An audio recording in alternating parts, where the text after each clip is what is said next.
Donc là, on continue avec la précédente vidéo où là, je crois qu'il y a eu une troisième fourmi qui vient d'arriver. Alors, qu'est-ce qui se passe? Problème de luminosité. Hein? Il y a eu une troisième fourmi qui vient d'arriver. Donc, au départ, il n'y avait qu'une seule à qui j'ai donné un tout petit morceau de banane. Elle est partie, elle était toute seule à essayer de soulever. Il y a eu une deuxième fourmi qui est venue. Quand la deuxième fourmi est venue, ils ont fait des accolades. La première est partie, elle est revenue. Voilà une troisième qui vient d'arriver. Et je crois qu'ils sont en train de chercher vraiment la manière la plus efficace pour soulever ce bout de banane. Je peux leur apporter de l'aide en décollant ce morceau de banane, mais elles sont capables elles-mêmes de le faire parce que c'est dans leur nature de transporter, de soulever les choses, de les ramener à un endroit où ils pourraient l'utiliser convenablement. Je crois que la troisième fourmi, c'est celle qui est venue vers la caméra. Donc, elle est aussi partie pour voir s'il y a moyen de pouvoir. Donc, elle est revenue. Ils se sont parlé, se sont communiqués. Ils disent, bon voilà, moi je vais faire ci, je vais faire ça. Toi, tu vas t'occuper de cette partie-là. Moi, je repars chercher un peu d'aide ou de stratégie. Quand je reviens, on va décoller ce truc-là. Parce que ça, c'est un petit problème pour nous. Nous sommes des petites fourmis, mais nous réalisons des grandes œuvres, des grands ouvrages. Nous transportons des masses qui dépassent notre taille, aussi bien en volume qu'en poids. Donc, ce petit truc, cette petite chose qu'on n'arrive pas à décoller, mais on va le faire. À deux, tout seul, je n'ai pas réussi. Vous êtes venus. À deux, on va réussir. À troisième, voilà, celle qui est partie, elle revient. Donc, elle revient toujours à la charge. C'est dit que on ne peut pas échouer sans avoir réussi. Donc, la persévérance, vraiment la véritable, il y a deux leçons. Après, vous en trouverez forcément d'autres, mais il y a la notion de solidarité. La notion de solidarité et la notion de persévérance. Comme on dit souvent chez nous, que unis, on est fort. Les 5 doigts de la main ne sont pas là par hasard. C'est parce que chacun joue un rôle. Regardez très très bien, observez très bien ce qui se passe. Ce qui se passe, quelle est la stratégie qu'elle met en place. Parce qu'il y a toujours un qui vient et les deux autres qui restent. Donc ces deux fourmis-là continuent à travailler pendant que l'autre, je ne sais pas si c'est pour aller retrouver les forces ou aller chercher de l'énergie ou aller réfléchir, je ne sais pas. Mais en tout cas, il y a toujours une qui reste à l'œuvre. Ils n'abandonnent pas. Ils partent, elles reviennent. Elles partent, elles reviennent. Mais je sais que le but de leur objectif, c'est récupérer ce petit bout de banane que j'ai donné. Et une fois ils ont récupéré ce bout de banane, ils vont l'amener soit dans leur fourmilière, en faire ce qu'ils veulent, manger, faire des réserves, tout ce qui suit. Et puis, on voit qu'il y a la notion de persévérance. On abandonne celui qui échoue. Hein. Tant que tu continues à travailler, personne ne peut te penser que tu as abandonné. L'abandon, c'est l'échec. Et c'est vraiment l'échec parce que tu ne pourras jamais savoir ce que tu as commencé, quelles étaient véritablement les difficultés, parce que tu as abandonné. Tu n'as pas appris toute la leçon de tout le processus, tu as abandonné en cours de route. Nous voyons également la notion de solidarité et de distribution des forces. À un moment donné, il y a une qui reste à l'œuvre, tandis que les autres vont soit récupérer des forces ou faire appel aux autres, ou élaborer une stratégie qui leur permettrait de soulever ce petit morceau-là. Et voilà, on voit comment ça commence à se décoller. Le petit morceau le tout petit morceau de banane commence à se décoller. Et donc, ils vont l'enrouler, ils vont bien l'enrouler et le transporter. Donc, nous voyons effectivement que la nature est très précieuse en termes de leçons, en termes de vie, en termes de loi, en termes de beauté, en termes de richesse, en termes de, comment dire, en termes de générosité, en termes vraiment de nous donner ce qu'elle a de meilleur. Donc là, je crois que ça doit être la première. Et si c'est vraiment la première, parce que j'ai dû perdre un peu le fil dans l'observation, si c'est la première, ça veut dire que elle est vraiment obsédée à atteindre son but. Elle est obsédée à atteindre les résultats, d'obtenir les résultats qui s'est fixés.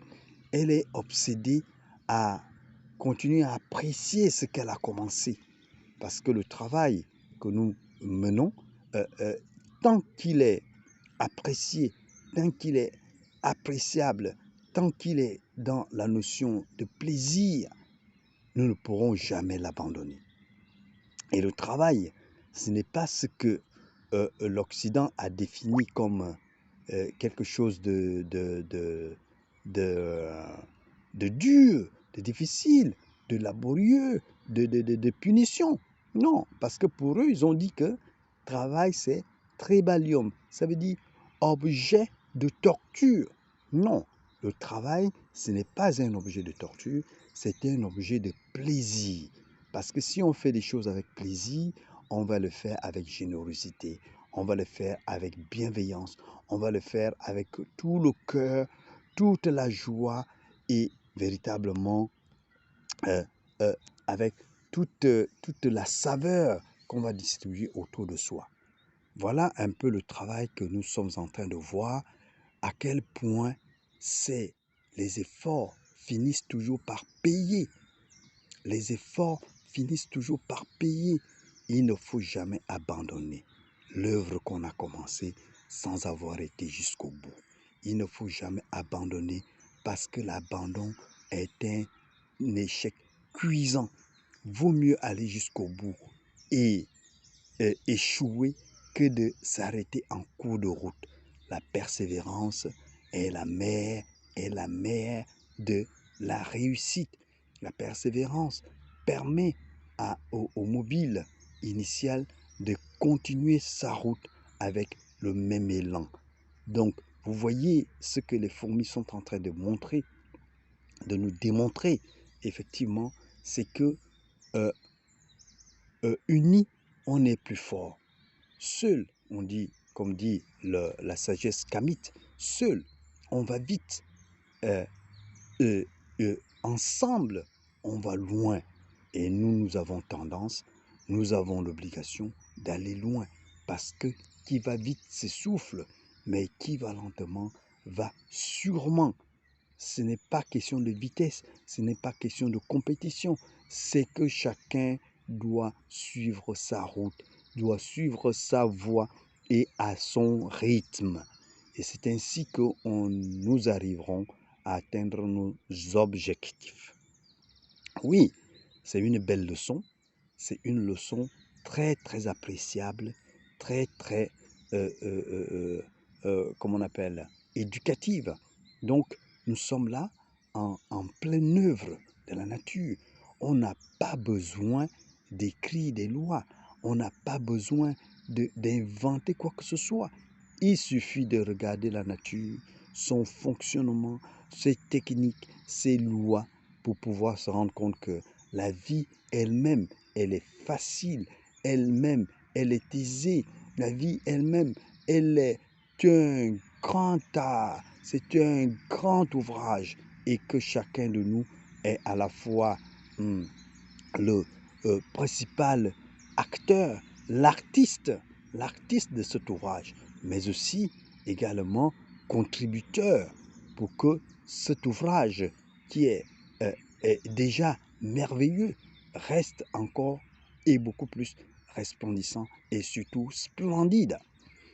Voilà un peu la leçon. Donc là, la première fourmi, elle reste présente. Elle s'obstine. Elle ne lâche rien. Elle ne lâche rien. C'est-à-dire, c'est le genre et la troisième. Ils sont trois. Elles sont trois. La première, elle est toujours présente. Parce que c'est elle qui a pris, c'est elle qui a vu l'œuvre. C'est elle qui a vu en premier le tout petit morceau que j'ai laissé. Le tout petit morceau que j'ai laissé. Voilà les richesses que la nature nous offre. Et selon vous, est-ce que vous pensez que, en fin de compte, ils finiront par abandonner ou elles finiront par récupérer ce qu'ils sont venus chercher? Donc voilà, il y a une quatrième aide qui vient d'arriver. Donc quand la quatrième fourmi arrive, à chaque fois qu'une fourmi arrive, il fait connaissance avec les autres. Je crois que celle qui vient de passer là, elle va revenir. Elle va revenir pour véritablement faire les salutations, faire la cordialité, la convivialité, pour recréer ce lien dont ils ont besoin pour travailler ensemble.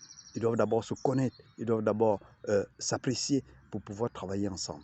Donc, chacun mesure les qualités de l'autre pour pouvoir s'associer à l'autre. Il mesure les forces et les faiblesses. C'est ça qui fait la force du travail. La force du travail, c'est de pouvoir tenir compte des différences des uns et des autres et de pouvoir compter sur les forces de chacun tout en tenant compte des faiblesses de l'autre. Et en associant toutes nos forces, en associant, en tenant compte également de nos faiblesses, on se rend compte que, mais on va créer un certain équilibre, une certaine harmonie qui va permettre de soulever les montagnes. C'est l'exercice, ce n'est même pas un exercice, c'est la fonction dans laquelle les fourmis sont en pleine œuvre. Ils vont soulever le petit morceau de banane, le tout petit morceau de banane que j'ai déposé. Et la première fourmi, elle est toujours là, elle n'abandonne pas. Qu'est-ce qu'on peut comprendre? Est-ce que c'est parce que c'est elle qui a été la première à arriver au trésor et qu'elle ne veut pas abandonner ce trésor? Est-ce que c'est parce qu'elle a une obligation de ramener ce trésor à la fourmilière? Ou bien c'est parce que la première arrivée doit être celle qui indique le chemin, celle qui trace la route. Ça doit être le guide, ça doit être ce que nous, chez les camps, on dit un toum, c'est celui qui est le porte-drapeau, c'est celui qui a le bâton de pèlerinage, c'est lui qui indique la voie, c'est lui qui conduit les autres vers le chemin du bonheur, vers les terres fertiles. Donc voilà, on se rend véritablement compte que les fourmis sont très très solidaires, mais aussi elles sont obsédées par le travail qu'ils font, parce qu'ils le font avec passion, ils le font avec des intérêts, mais aussi et surtout par solidarité. Ils doivent rendre compte, je ne sais pas si on peut transposer nos pensées vers ces fourmis, mais on se rend compte que effectivement, la même manière qu'ils travaillent, c'est également de cette manière-là qu'ils sont productives. Et dans quelques instants, pour ma part, je crois qu'ils vont réussir soit à si elle n'arrive pas à soulever le morceau de banane que j'ai mis à leur guise, que j'ai mis à leur disposition, soit ils vont essayer de le réduire au maximum et accumuler les réserves nécessaires euh, euh, afin d'aller les déposer auprès de la reine ou dans la fourmilière. Ou bien, ils vont tout faire pour décoller ce petit morceau de banane et l'amener chez elle dans la fourmilière. Et comme on disait tout à l'heure, donc il y a toute une... Voilà. Elles sont trois, elles ont toujours... au départ, il n'y avait qu'une seule fourmi. Après, il y a eu une deuxième. Il y a eu une troisième. Il y a eu une quatrième qui est passée vite fait, qui n'est pas revenue. Et pourtant, moi, je pensais qu'elle allait revenir. Mais la première, elle reste fidèle au poste. Elle reste fidèle au poste. C'est celle qui est à droite. Hein, à droite. Celle qui est à droite, je pense. Vous savez, c'est un travail d'observation. Il suffit qu'il y ait une petite inattention, on perd tout de suite les repères. Et ça, c'est aussi également une autre leçon, observer la nature. Parce que observer la nature, ça veut dire lui accorder de l'attention. Et avec l'intention de pouvoir tirer les leçons. Et c'est vraiment ce que je voulais vraiment partager avec vous. Et vous voyez très bien que cette notion de travail solidaire, cette notion de persévérance, cette notion de jamais abandonner, d'aller jusqu'au bout, de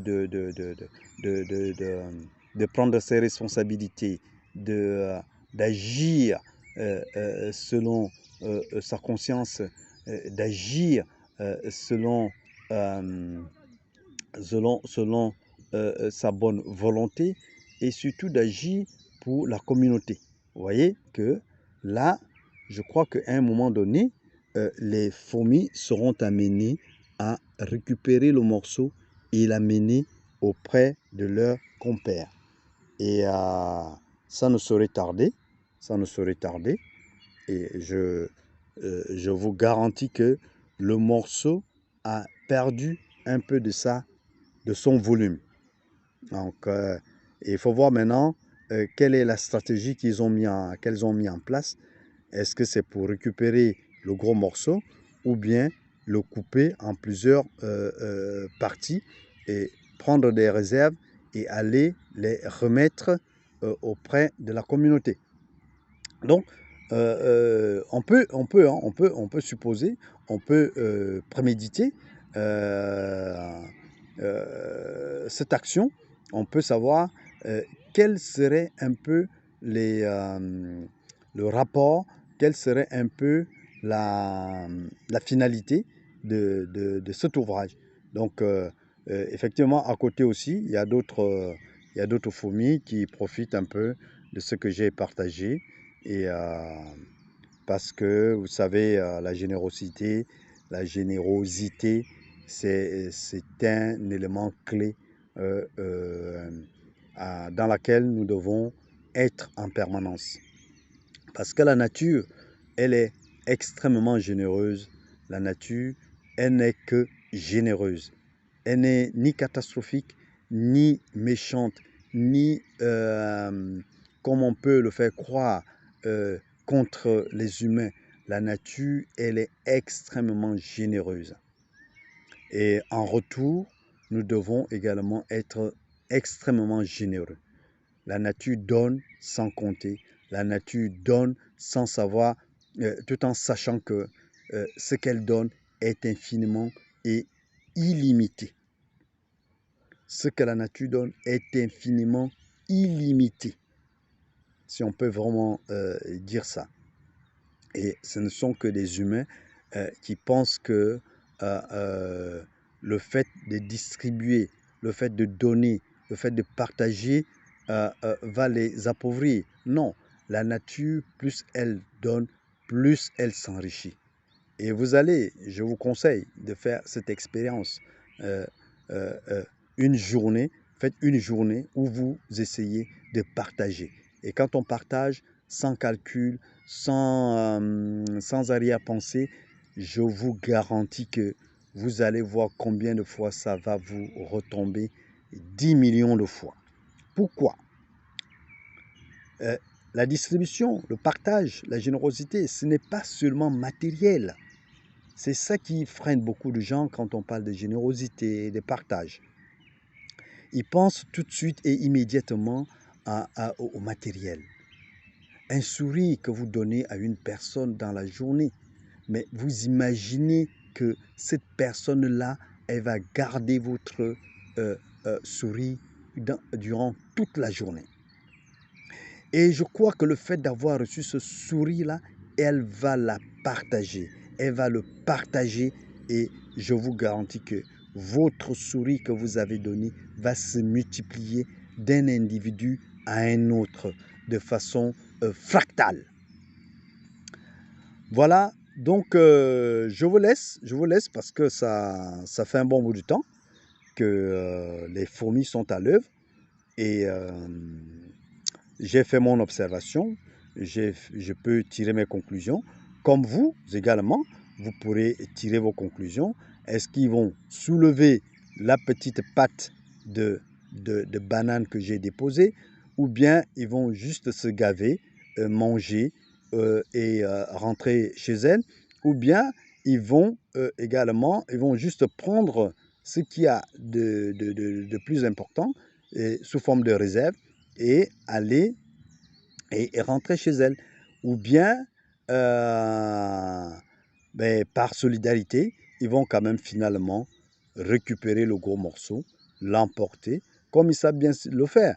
Est-ce que ces fourmis-là sont capables vraiment de nous donner cette belle leçon que nous sommes en train de voir, que nous sommes en train d'observer, parce que la nature, elle est vraiment, vraiment généreuse.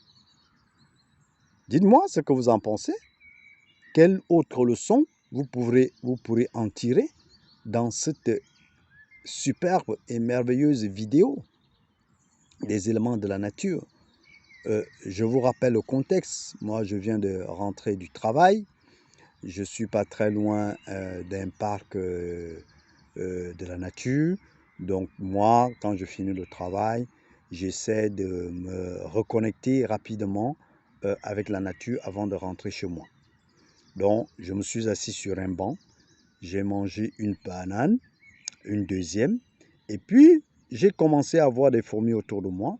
J'ai dit, je vais voir si les fourmis apprécient ce que j'ai mangé.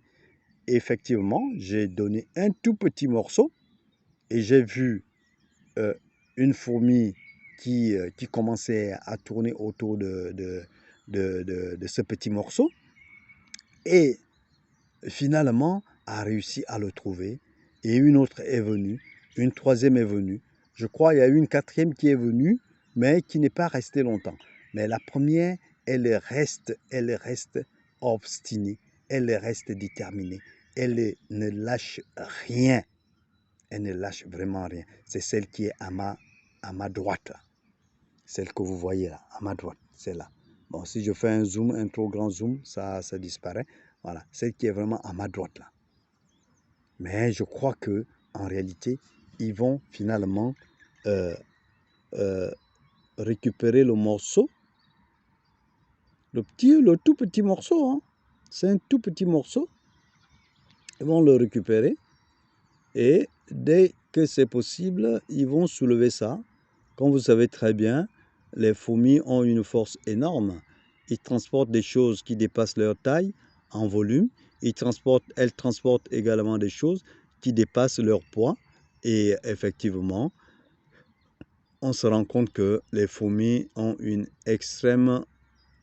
énorme capacité à transcender notre imagination et à nous donner de véritables leçons de vie. Ici, pour ma part, j'ai vu deux choses, peut-être trois. La solidarité, la persévérance, la détermination. On ne lâche rien tant qu'on n'est pas arrivé à tant qu'on n'a pas encore atteint son objectif. Voilà, voilà. Bonne soirée. Hein? Dites-moi quelle autre leçon on peut tirer de cette courte vidéo qui finalement s'est allongée dans le temps, parce que le temps de l'observation est très important, parce que la nature est dans le temps. La nature n'a pas le temps. La nature est le temps. La nature est dans le temps. Bonne soirée. Otep, Otep, Otep.